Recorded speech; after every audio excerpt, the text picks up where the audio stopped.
So we all know that Absolute Zero, especially with the introduction of Silas, is absolutely cracked, but did you know that this tower is currently bugged right now? So let's take a look at it on Ravine Chimps, and we'll be doing a small little icicle spam kind of thing, getting a whole bunch of cash spare, and I'll talk about this bug a little bit. Now, as of recording this, both Silas and the Absolute Zero are bugged. The Silas bugs actually got fixed right after this video was recorded. The Absolute Zero bugs are still in place, but you might be thinking that these are just bugs making them ridiculously OP, which is how I was able to get so much cash spare on some of the runs that I've been doing in this run too. But actually these bugs make both Silas and Absolute Zero worse in every single way. So this strategy is not as strong as it should be, and the videos that I posted previously before where like I did 100,000 more than that spare on Flooded Valley, that was actually using both a weakened version of Absolute Zero and a weakened version of Silas. So this strategy is actually more cracked than the videos and runs that I've been posting, which is absolutely crazy. So first of all, for a quick rundown, Absolute Zero, it slows down the balloons and blimps when the ability is used by 25% with the permafrost crosspath, and then it also has a slow aura in its range that will affect Moabs. When you get that crosspath, the slow aura goes away, which is actually a really big deal. So you basically miss a good 1/3 of the Absolute Zero's function, which is a pretty big deal. And Silas had a numerous amount of small bugs and stuff that will make him better, just such as ice fragments didn't get enough peers and all of that. You can see more of those in the patch notes. But yeah, this thing is kind of crazy, and we don't even have the full potential of it.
Now I'm pushing on into this run a little bit. It was pretty basic so far. I got the 2 Juggernauts, which are very overpowered on Ravine, and they make the mid game super easy. And then I got a whole bunch of icicles, Silas down, and I'll be working towards this Absolute Zero, and I'll be getting a Moab Eliminator over in that corner right there, and that's really what's going to be here to take out around 100, which is a pretty big deal. You really need something like the Moab Eliminator. On the case of Flooded Valley, I was able to get away with 2 Spike Storms because they're OP there, but Moab Eliminator, if you can pull off a double first strike, that would work too, but you really need a lot of single target damage, so just something like that to work. Something that actually could have been cut in this run to get even more cash spare was that Moab glue. I didn't really need it in the mid game. I probably could have gotten by just fine without it, and later on we'll ramp things up and it will kind of become fairly useless later on. So that's just that thing. I probably will be able to cut it, but especially if Absolute Zero wasn't bugged, you could cut a bunch of things, but that was just something to keep in mind if someone's going to do an optimization of this run. I think Doreo might, I don't know. But anyways, as you notice, I do have the crosspath on the Absolute Zero, and this was before I even knew about the bug, so I will be getting the 25% permafrost slow, but I won't be getting, I believe it's 50% slow ore in range, which is a pretty big deal, of course. It is, I believe, better. Actually, Doreo did a bunch of tests later on, and he did find it to be better to not crosspath the Absolute Zero at all. So yeah, this is technically weaker than what the bug entails, and if the bug wasn't even there in the first place, this thing would be even more cracked. So that's just kind of the rundown of it. And then also, of course, Silas isn't giving extra pierce and some other small things to all of the icicles, all of that fun stuff. So yeah, pretty crazy, and this run actually ended up doing a lot better than I thought. It really starts to come together a lot. I was kind of worried that the mid game wasn't really going very well, but when round 98, 95, all of that stuff hit, Silas just absolutely destroyed.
So going over to the 90s here, there's a few things that I had to buy. First of all, I'm going to need to give these guys camo detection. So I throw in the mortar right there. That's just going to decamo everything. Under double discounts, it will be pretty nice, cost effective. Round 95 took a few tries. I really had to use the Absolute Zero ability early and then play it greedy and get lucky with the level 10 ability. And then I can get the Absolute Zero way at the end, but it was able to go down pretty well actually. Then all these rounds are super surprising. 96, 97, 98, they went down in one try, which was really cool. Actually, I think 96 took 2 tries, but nonetheless, the first try kind of stank.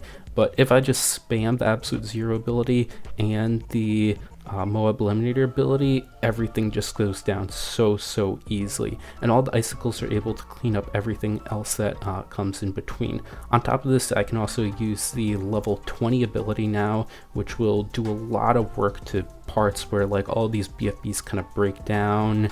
And then of course, as the Absolute Zero ability goes down, all the icicles are going to get 50% more attack speed, which ramps things up big time.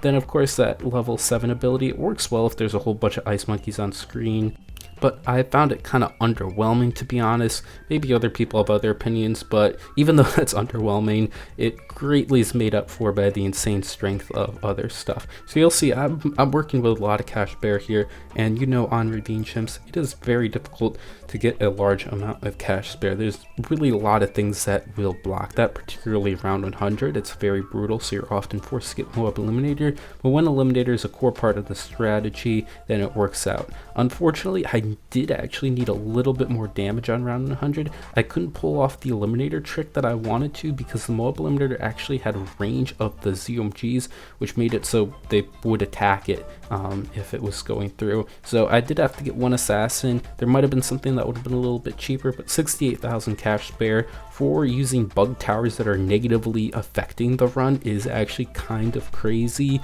And if these bugs were fixed, then it would be something else.